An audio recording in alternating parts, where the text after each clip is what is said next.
Let's get started. So this is what the program looks like when you first open it. We begin with the two main parts of the program, the archive and the pictures, which we will discuss further in detail later on. But to give you an idea on the difference of these two, archive is further divided into two folders where one contains teaching materials that have been prepared for by our esteemed speech pathologist, while the other is a private folder where you can save the private materials you have prepared for.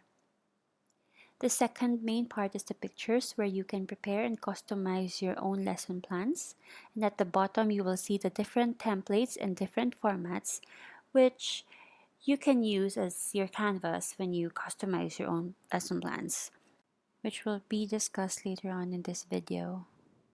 We begin with the archive where all teaching materials are stored. Again, these are divided into two main folders, the central archive and the private folder, which in this video we call SBAB. The Central Archive contains hundreds of prepared teaching materials spread throughout different types of lessons prepared by our speech pathologist. You see the different types of lessons in folders like grammatics, instructions, pronunciation, etc. When you click these folders, subfolders will appear that make up all the topics needed to cover each lesson. So for example, under grammatics, you have comparisons. And let's try clicking in one of the materials under comparisons. This is big, bigger, and biggest. You can adjust the size of the window at the lower right by dragging it down to zoom out and dragging it up to zoom in.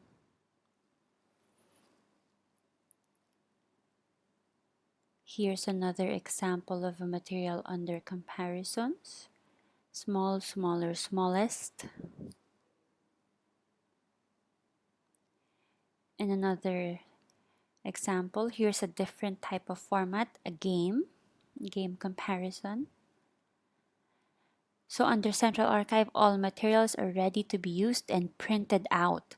If you don't have time to prepare or create your own material, you go to Central Archive, pick a lesson, pick a material, open it, print it out, and head on to your session. It's that easy to have a quality material to be used in your meeting or session in a very short time.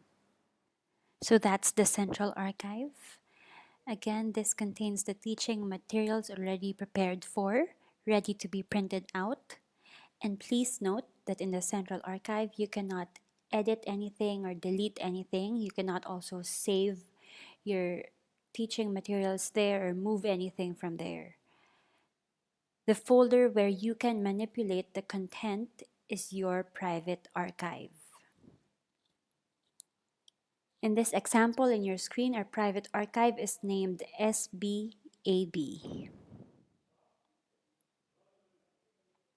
The private archive is where you save all private materials you have prepared or created. This archive can only be seen by you and, if applicable, by anyone within your group. In the private archive, everyone in the group has the same password to log in. That's why this is not available for public viewing, sharing, or printing. In the private archive, you can add and save in the materials you have created, delete lessons, files, or folders, move one folder to another, or move one file to another folder. This private archive can be manipulated by you and anyone within your group, unlike the central archive. So when you create a teaching material and you save it, it automatically goes into your private archive. So the important thing to note is that all materials in this program are saved onto the servers. The materials are not saved into your computer unless you do so. Instead, they are saved onto the cloud. That's why this will not take space in your computers. This also means that colleagues in a group can use the material even if they are not working in the same place. As you can see, the private archive is empty when you log in for the first time, and the first thing you have to do is to create your own private structure for your group. So to make the folders for your private archive, you use the tools on top. You click the plus sign here if you want to add a folder, and then type in the folder name that you want. Let's use lesson 1. and then click OK. When you click OK, you will notice that there's a plus sign beside SBAB, and when you click that, our lesson 1 folder that we just created will appear. And if you want to add another folder, let's say under lesson 1, so a subfolder of lesson 1, click on it, click the plus sign, type in your folder name, let's say lesson 1.1, and then click OK. And then you will see there's a plus sign beside the lesson 1 subfolder. And then when you click on it, the lesson 1.1 subfolder will appear. So there you have it. You have a structure. That's how you add folders. And now I'm going to show you what if you want to delete one folder. Click on it and then click on this X mark. And now it's gone. You can also do other things like move folder, move files to folder, and all those other things. You can manipulate everything in the private archive to get the structure that you want. So now, for example, in my own private archive, I want a folder about cheese, and I will be putting teaching materials relating to cheese in here. So now we have a folder for that, and the next step is creating a material and saving it into this folder so that it will have content. To do that, let's move on to the second main part of the program, which is the pictures folder, where you can create or customize your own teaching materials. In here, you will see over 3,800 images available in different formats, also in different categories. Over here, you will see the categories like words, sentences, grammatics, pronunciation, and all other things.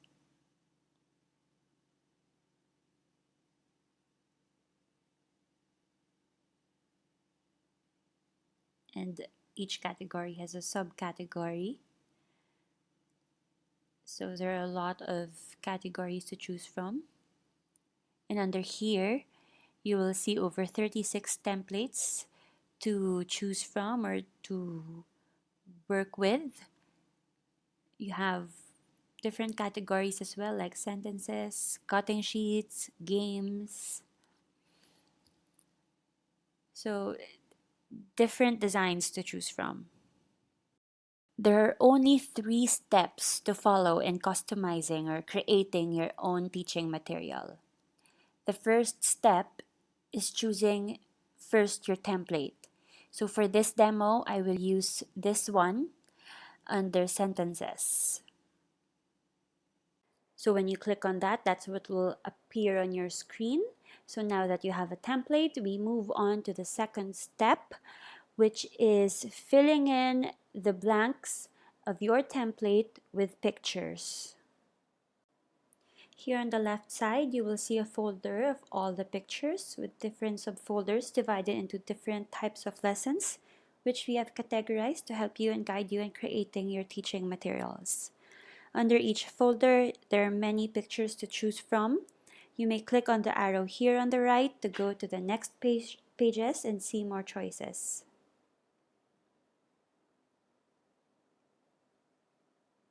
And then the number that you see here, the 20, is the total number of pages you have per folder. And this number right here shows the current page that you're on. So right now we are on the 5th page out of 20 pages. As you can see, there are different formats of pictures. You have the colored image without text, colored image with text, the sketch without text, and the sketch with text. So all the pictures in this program are available in all those 4 formats.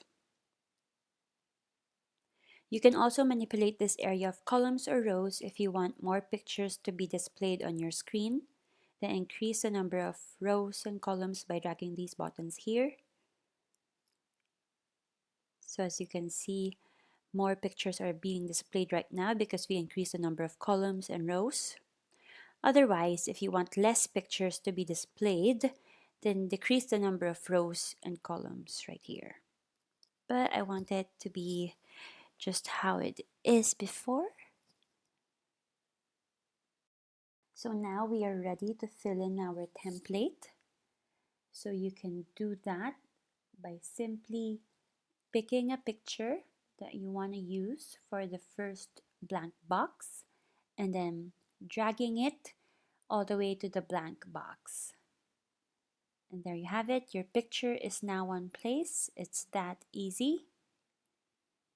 Now let's fill in the other blanks in the material. Now I'm going to show you how to use the search filters of the program, which you can see on the left side. Right now, it's displaying all the pictures stored in the program because as you can see here, its filter is all archives. That's why it's displaying everything. But if you want to only display the pictures with text, for example, then click on the arrow here and then choose pictures with text and then click on the search button and all the pictures with text, only the pictures with text will appear. Now if you want pictures without text, do the same, click on this, click on search, and then all the pictures without text will appear. Same goes with sketches with text and sketches without text.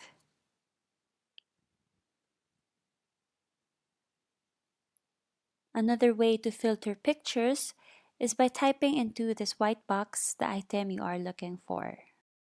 So to fill in the next blank in our template, I want to have a photo of a doctor, so I type it in here. And then I choose pictures with text and click search.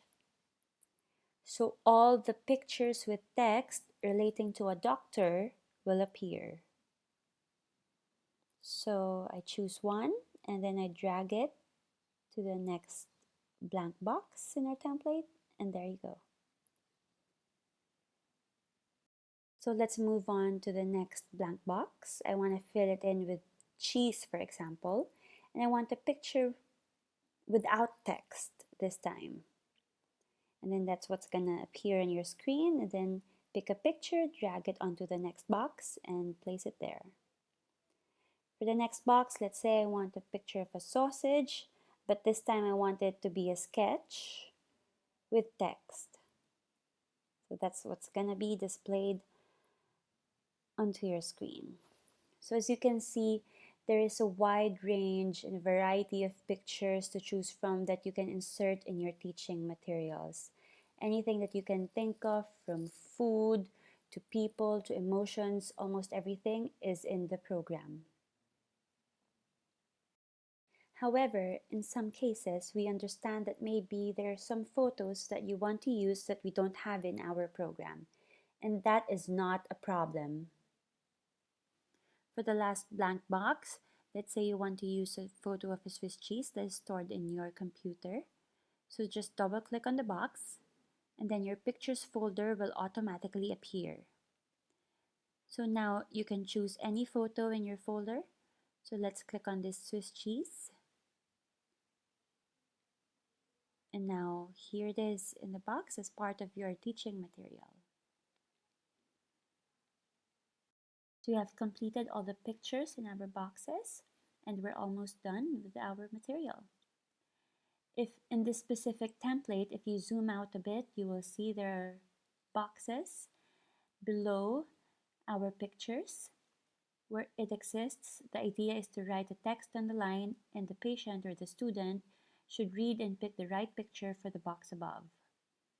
So this is the most advanced type of training because the student has to know some reading for the teacher to be able to use this function. So where these lines exist, you may choose to use it, or if otherwise, you may choose to hide the lines and these will disappear.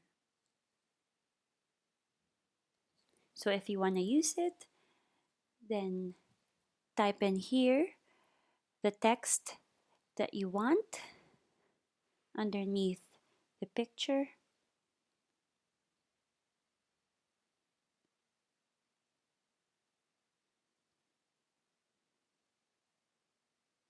But if you don't want to use it, then click on hide lines and then these will disappear. However, it is important to keep in mind that this function only exists on a few templates and mainly where you practice sentences. So not all templates will have these lines where you can type in your text. So now that we have completed our teaching material, the next and final step is to save and print. So to save your file, first go to the white blank box beside the save button and write in the file name that you want your teaching material to have. Then remember, during the first part of this video, we created a subfolder named Cheese in our private archive. So let's go there to our private archive and then click on the Cheese subfolder so that it will be saved there. And then click on the Save button and there you go.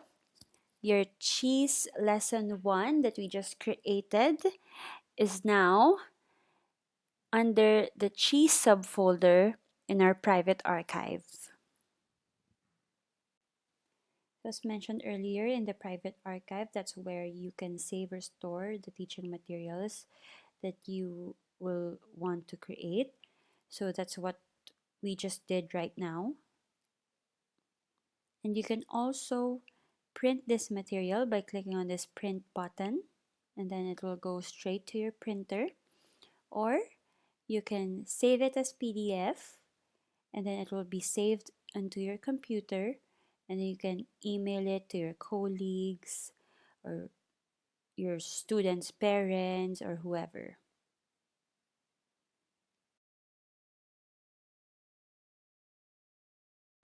As you can see, when you already have prepared a lot of materials as a group in your private archive, when you already have a lot of teaching materials and folders, it will become similar to the central archive, and you will then eventually be able to easily open the program, pick a lesson, pick a material, open it, print it out, and head on to your session. So it's that easy and quick. So whether you want to create your own material, which is also very easy and simple because of the 3-step way to customize your material with the easy to use features and search filters, or if you have no time to put on a material together, this program has these options in store for you, and this program is the way to do it. Here is a sample of a finished material using the program. Here you can see our materials from the program being used in action by a teacher to the student.